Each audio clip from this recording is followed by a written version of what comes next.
Pang merienda ba hanap nyo? Eto, egg pie. Subukan nyo. Creamy at napakasarap pa. At hindi lang to pang merienda, pwede rin itong pang negosyo. Kaya tara, gawa tayo. Umpisahan na natin. Hayan! Egg pie! Ngayon umpisahan na natin ang paggawa ng egg pie. Ito yung dough na ginawa ko at pinalamig ko muna sa refrigerator. Sisiguraduhin natin na nakapag-rest ng 1 oras ang dough bago natin ito gagawin. Lalagay lang ako ng konting harina.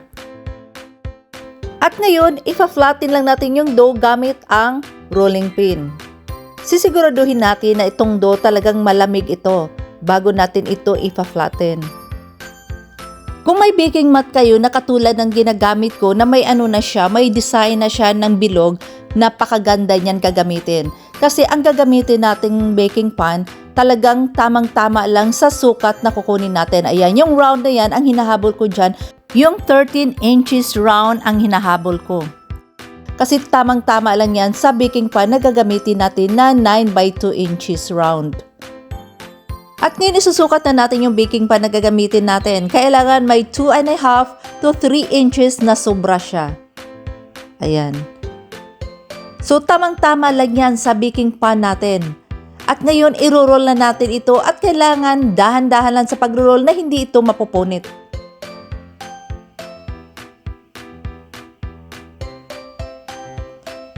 Ayan, at ngayon ilalagay na natin ito sa baking pan. At makikita nyo na sa paglagay natin ito, may malaking sobra nito. Ayan, insaktong-insakto lang yan. At ngayon aayusin natin ang paglagay. Kaya siya may sobra siya ng mga 2.5 to 3 inches kasi ilalagay pa natin ng tama yan sa gitna. At ngayon, yung sobra dyan sa gilid, itutupi natin yan dahil yan ang gagamitin natin pang design sa egg pie natin. Kailangan gandahan natin at ayusin natin ang pagtutupi. Lalong-lalo na kung pang negosyo mo ito, kailangan malinis siya tingnan.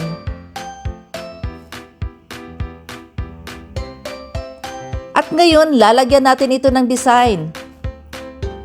So, lalagyan natin ito ng design sa gilid. Titingnan nyo yung position ng kamay ko, yung 2 daliri ko. At ngayon, ayan, ipupush lang natin sa 1 daliri natin. So, ganun at ganun lang ang gagawin natin sa gilid. So, kailangan ang paglalagay ng design, pataas ang paggagawa natin para hindi masasayang yung filling na ilalagay natin dyan mamaya. Kasi yung isang recipe ng filling na ilalagay natin, talagang insakto lang yan sa isang recipe ng egg pie. Ayan. O, diba maganda? So, kailangan malinis siya. At ngayon, isisit aside muna natin ito at gagawa tayo ng pang-filling ng egg pie natin. Sa isang bowl, maglalagay lang tayo ng 1 latang condensed milk, 1 latang evaporated milk. Lalagyan din natin ito ng 2 egg yolks. Yung 2 egg whites nito, isit aside muna natin at gagamitin natin ito mamaya. Maglalagay din tayo ng 3 buong itlog. Sisiguraduhin natin na isa-isahin natin ang paglalagay ng itlog para sigurado tayo na walang sirang itlog ang mahahalo sa mixture. At para hindi masasayang yung mga ingredients natin. Lalagyan din natin ito ng 2 teaspoon of vanilla. At hahaluin lang natin itong mabuti. At kailangan dahan-dahan lang sa paghahalo para hindi ito magkukose ng bubbles.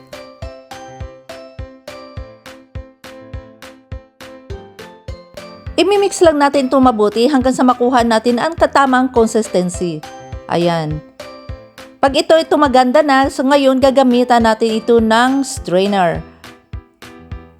Para sigurado tayo na magiging maganda ang texture ng egg pie natin. So gagawin natin ito ng mga 2 beses.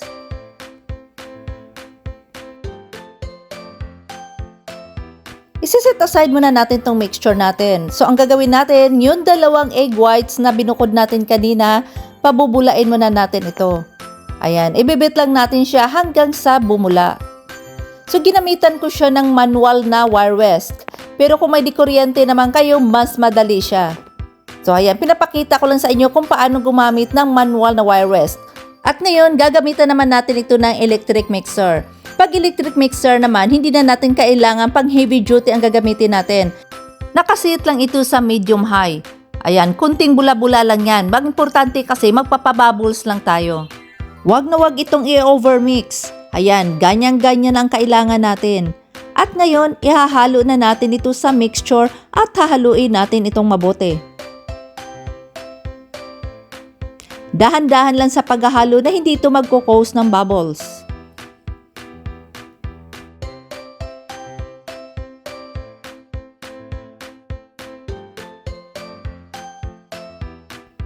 Pag nahalo na natin itong mabuti, ibubuhos na natin ito sa egg pie shells natin.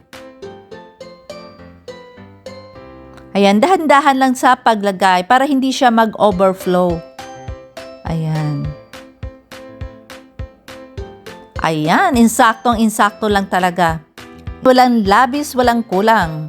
At ngayon, i-bake natin ito ng 350 degrees Fahrenheit for first 15 minutes. Then, i-down natin ang temperature to 300 degrees Fahrenheit for another 40 to 60 minutes or until brown. So, ito yung 40 minutes. I-check ko muna siya kung tamang-tama ba sa 40 minutes. So, medyo nagbabounce pa siya. Kailangan dadagdagan ko siya ng another 20 minutes para maging 60 minutes. Ayan. And after 60 minutes, ayan. So ngayon, gagamitan ko siya ng toothpick. Pag sa ano naman, pag wala nang dumidikit sa toothpick, ayan, pwedeng-pwede na yan, luto na yan. At ito na yung egg pie natin. Palalamigin muna natin ito bago natin kakainin. Kaya subukan nyo to guys, napakasarap nito. Ayan. At huwag niyong kalimutang abangan ang pagpo-post ko ng paanong gumawa ng dough ng egg pie. Thank you for watching. Follow for more.